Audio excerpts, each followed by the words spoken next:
This is the Financial News Network. I'm Christy Duffy. Investing in stocks can be much riskier than investing in bonds, right?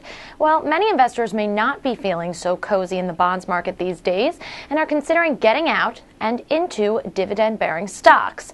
Nanette Byrnes is the founding editor of Portfolioist.com. She has been a writer for BusinessWeek and SmartMoney Magazine. She joins us now. Welcome, Nanette. Thank you very much. So now you're saying that not only is there a greater attraction toward dividend stocks at the present time, but you also write about foreign dividend stocks in particular. What are the benefits of investing in dividend stocks outside the U.S.? Mainly yield. Some of the major blue chip foreign companies have much higher yields even than the highest yielding U.S. dividends.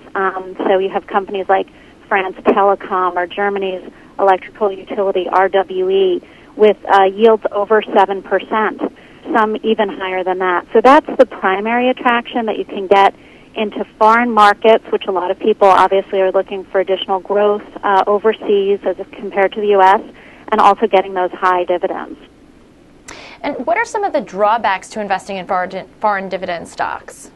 It's not exactly like investing in U.S. dividend stocks. That's an important point. One thing is that dividends are looked at a little bit differently in some global markets from the way they are by U.S. corporations. In the U.S., companies are very interested in a constantly increasing or stable dividend.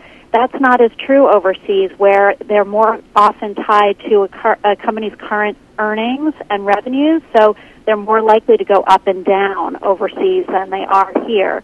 Additionally, there could be tax consequences depending on what market you're investing in. You can get a credit against your U.S. taxes if you're investing in these in a taxable account. But if you're using 401k money or money that's tax-free, you're not going to get that benefit. So that's another wrinkle. And one more I would say is that many foreign companies only pay dividends once or twice a year. So for somebody looking at a dividend-bearing stock as an investment because they want a constant income stream, that's something to keep in mind. All right, and what would be some of your top picks for investors in foreign dividend stocks with high yields, of course? Sure. Well, I'm not a registered investment advisor, so I can't tell people where to invest, but I could give them some suggestions on interesting names that came up in my research. Two I've already mentioned.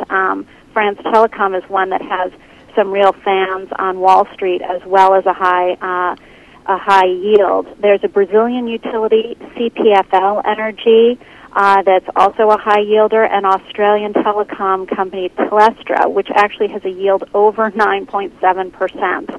So these are pretty rock-solid companies with extremely strong yields. And there's actually an ETF as well that tracks a number of dividend-bearing stocks overseas, and that is attached to the International Dividend Achievers Index, so that might be something someone, an ETF-focused investor, might be interested in looking at.